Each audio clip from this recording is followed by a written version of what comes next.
வணக்கங்க ஐயா. என் பேர் மஞ்சு மேனகா. நான் பெங்களூர்லேருந்து பேசுகிறேன்.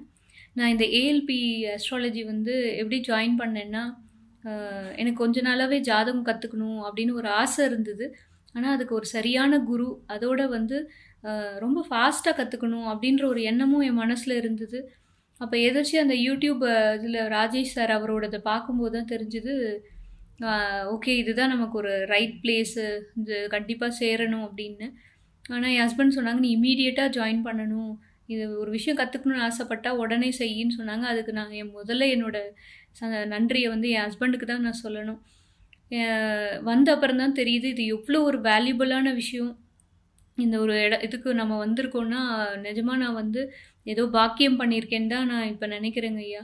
ரொம்ப ரொம்ப நன்றி. ஆ முதல்ல எனக்கு வந்து பொது உடைமூர்த்தி ஐயா அவர்களுக்கும், இது வந்து இந்த வகுப்ப நடத்தி குடுத்த எல்லா ஆசிரியர்களுக்கும், ஆ என்னோட பெரிய வணக்கத்த நான் முதல்ல சொல்லிக்கிறேன். இந்த வகுப்புல ஒரு சில நிகழ்வுகள் அப்படின்னு நான் நெனச்சேன்னா, ஒரு ஒரு கிளாஸும் அவ்ளோ சூப்பரா ஆர்கனைஸ் பண்ணி, ப்ரையாரிடைஸ் பண்ணி, எத முதல்ல சொல்லணும் அப்படி இல்ல. ஒண்ணு ஒண்ணும் ஒருத்தருக்கும் கத்துக் குடுத்த விதம் இருக்கு இல்லைங்களா? ரொம்ப ரொம்ப நல்லா இருந்ததுங்க ஐயா. அதுக்காகவே நான் எல்லாருக்கும் ஒரு நன்றிய சொல்லிக்கிறேன்.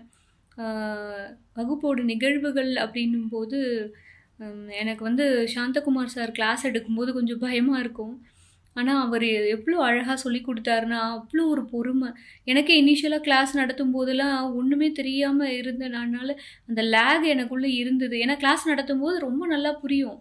ஆனா, கிளாஸ் முடிச்சுட்டு அப்புறமா, "என்னடா இது நமக்கு இது எப்படி பண்ணணும்னு தெரியலையே!" அப்படின்னும்போது, அ என்னோட பேட்ச் குருவா இருக்கக்கூடிய டாக்டர் ஸ்ரீனிவாசன் அவங்கள தான் நான் கேட்டு, எனக்கு அவர் நிஜமா ரொம்ப உதவி பண்ணாரு. அவருக்கு ஒரு பெரிய நன்றிய நான் சொல்லிக்கிறேன். ஆ அப்போ வந்து இந்த சாந்தகுமார் சார் அவங்க வந்து எடுக்கும்போது, பேசுற ஒருத்தர்கிட்ட பேசுற விதமும் எனக்கு ரொம்ப ரொம்ப பிடிச்சிருந்தது. 2வது வந்து அவங்க அழகா இது இது இதுக்கு ஆதிபத்தியம் பெற்ற இதிலிருந்து செயல்படுகிறார் அப்படின்னு அவர் சொல்லக்கூடிய விஷயம் வந்து என் மனசுல அவ்வளோ ஆழமா அது பதிஞ்சுதுங்க. இப்ப இனிமே எழுதக்கூடிய ஜாதகத்திலயும் நான் அத வந்து எழுதணும் அப்படின்னு நான் நெனச்சுட்டு இருக்கேன். அ அடுத்தது வந்து வகுப்புக்கு அப்புறம் சில மாற்றங்கள் எனக்குள்ள நான் ஃபீல் பண்ணது என்னன்னா, அ ஒரு விஷயத்த வந்து நம்ம எப்படி அணுகணும்? ஒருத்தர்கிட்ட எப்படி பேசணும்?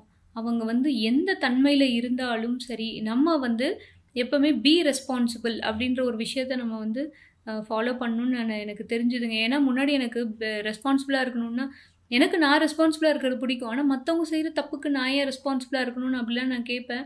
இப்போ இந்த வகுப்புல இந்த கர்மா கிளாஸ் பார்த்ததுக்கு அப்புறம் தான் தெரிஞ்சுச்சு. லைக் யார் எந்த தன்மையில இருந்தாலும் நம்ம அத சரியா கொண்டு போகணும் அப்படின்ற ஒரு எண்ணம் எனக்குள்ள வந்தது. அதுக்கு ஒரு பெரிய நன்றி சொல்லிக்கணும். அந்த கர்மா கிளாஸ் எடுத்த அந்த ஆசிரியை அவங்களுக்கும் ஒரு பெரிய பெரிய நன்றிய நான் சொல்லிக்கணும். எவ்வளோ ஒரு அழகா எல்லாருக்கும் புரியறதுக்கு ஏத்த மாரி அத எடுத்து அத கொண்டு போயிருக்காங்கன்னா, அவ்வளோ ஒரு சூப்பர்ப் அது. ரொம்ப சந்தோஷங்கய்யா. அடுத்தது வந்து என்கிட்ட நான் ஒரு பெரிய ஒரு மாற்றம் இன்னொன்னு பார்த்தேன்னா, பொறுமை. இந்த பொறுமை எப்படின்னா, என் எ முன்னாடி சில சில பிரச்சனைகளுக்கு நானே காரணமா இருப்பேன். சில பேர் என் குடும்பத்த சேர்ந்தவங்க காரணமா இருப்பாங்க. இப்போ வந்து அத எப்படி ஒரு பொறுமையா அணுகுனா இத வந்து சால்வ் பண்ண முடியும். பிரச்சனையே இல்லாம அத அழகா கொண்டு போக முடியும். இத வந்து நமக்கு என்ன தேவை? நம்ம குழந்தைகள் நம்ம வந்து சொல் பேச்சு கேட்டு நடக்கணும். அதுக்கு வந்து அவங்கள்ட்ட ஹார்ஷா நடந்துக்க கூடாது. நம்ம வளர்ந்த ஜென்ரேஷன் வேற, நம்ம சொல்லி கேட்ட விதம் வேற. இப்ப இருக்க குழந்தைங்க வேற மாதிரி இருக்காங்க. அவங்கள்ட்ட எதையுமே நம்ம பொறுமையா தான் அணுக முடியுது. அதனால இப்போ நான் என்ன பண்றேன், என் குழந்தைங்க கிட்டலாம் நான் அத பொறுமையா கேட்கிறேன், பொறுமையா பேசுறேன். ரொம்ப அத ஹேண்டில் பண்ற விதம் எனக்குள்ளே ஒரு மாற்றம் இருக்கு. அது ஒரு சந்தோஷத்த எனக்கு முதல்ல குடுக்குது. இப்போ என் குழந்தை வந்து உடனே அந்த விஷயத்த கேட்கும்போது ஒரு 5 முறை, 6 முறை பொறுமையா சொல்லும்போது அத கேட்டுக்கிறாங்க. அப்போ அது ஒரு பெரிய மாற்றமா நான் நினைக்கிறேன். இத என் வாழ்நாள் முழுக்கவும் இத வந்து நான் பின்பற்றணும்னு நான் நினைக்கிறேன். அ அது ஒரு பெரிய மாற்றம் எனக்குள்ள நான் உணர்ந்தேன். ஆ அடுத்தது ம புதுவுடை மூர்த்தி ஐயா உங்கள பத்தி நான் ஒரு விஷயம் சொல்லணும்னா, நான் வந்து கிளாஸ் அட்டெண்ட் பண்ணும்போது, ஒரு சில பேர் கேள்வி கேட்பாங்க பாருங்க. அப்பா எனக்கு வந்து அ யார்கிட்டயும் மரியாதையா பேசணும் அப்படின்னு நான் நான் நெனப்பேன். அப்படி இருக்கும்போது ஒரு குரு கிட்ட பேசுற விதம் வந்து ஒரு கேள்வி கேட்குறாங்க. அந்த கேள்விய வந்து கேட்குற அணுகுமுறையே ரொம்ப கஷ்டமா இருந்தது எனக்கு. நான் உங்க ரியாக்ஷன தான் பார்த்துட்டே இருந்தேன். உண்மையிலேயே சொல்றேன். இட்ஸ் அ வாவ் மூமெண்ட் எனக்கு. ஏன்னா, நீங்க எவ்வளோ ஒரு பொறுமையா அவரும் ஹர்ட் பண்ணாம, அவர்கிட்ட எவ்வளோ அழகா அத கொண்டு போய் சேர்த்து, ஏன்னா நெறைய குருக்கள் மத்தவங்களுக்கு சொல்லிக் குடுப்பாங்க. அத அவங்க ஃபாலோ பண்ண மாட்டாங்க. ஆனா நான் உண்மையா சொல்றேன். நீங்க வந்து என்னோட ரோல் மாடல் மாரி நான் இப்ப நெனைக்கிறேன். ஏன்னா நாளைக்கு எனக்கு இந்த மாரி ஒரு சந்தர்ப்பம் வரும்போது, அத எப்படி பொறுமையா கொண்டு போணும். தன்னடக்கம்ன்றது ரொம்ப முக்கியம். நீங்க இவ்ளோ பெரிய இடத்துல இருந்தும், அத எவ்ளோ அழகா பொறுமையா அது உங்க முகத்திலயும் காமிக்காம, தன்னடக்கத்தோட அத ஹேண்டில் பண்ண ஒரு விஷயம் இருக்கு பாருங்களேன். நிஜமா சொல்றேன். எனக்கு அவ்ளோ ஒரு சந்தோஷம். அது ஒரு பெரிய விஷயமாவே நீங்க எடுத்துக்காத மாரி இருந்தது. அப்பதான் தெரிஞ்சது. கோவம் வரக்கூடாதுங்க ஐயா, கோவம் வரக்கூடாதுன்னு நீங்க கிளாஸ்ல சொல்லுவீங்க.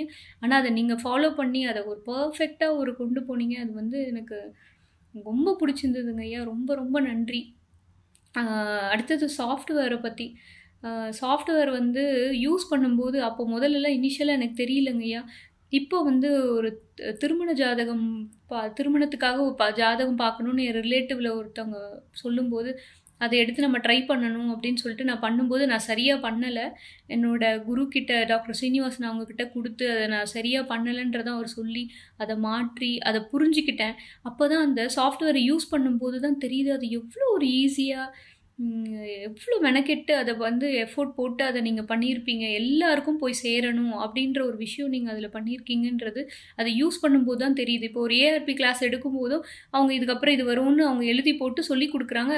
ஓகே புரிஞ்சுச்சு. ஆனா, அந்த கஷ்டம் கூட உங்களுக்கு வேணாம் அப்டின்னு சொல்லி பார்த்தா, அந்த சாஃப்ட்வேர்ல அதுவும் இருக்குங்கய்யா. அது எவ்ளோ பெரிய விஷயம். எந்த கஷ்டமும் இருக்கக்கூடாது. நீங்க வந்து அந்த 5 ரூல கத்துக்கோங்க. அத நீங்க பின்பற்றினாலே உங்களால ஜாதகத்துக்கு பலன் சொல்ல முடியும். அப்படின்னு நீங்க அத பண்ணியிருக்கிறது எவ்ளோ பெரிய விஷயங்கய்யா. நான் ரொம்ப ரொம்ப நெகிழ வச்சுச்சு எனக்கு. அத யூஸ் பண்ணும்போது அதோட அரும நமக்கு தெரியுது.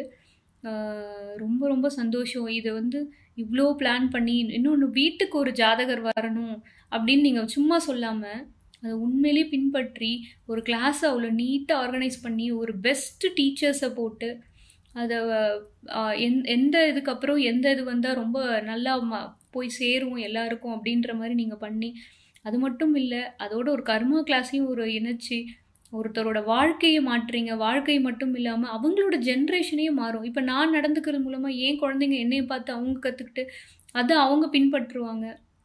ஸோ, கண்டிப்பா இது வந்து அ ஒருத்தருக்கும் அந்த ஒரு சேஞ்சஸ் வந்து லைஃப்ல இதுவரையும் தெரியாம பண்ணியிருந்தாங்க. அது மட்டும் இல்ல அவங்க கர்மாவ நியூட்ரலைஸ் பண்ணணும்.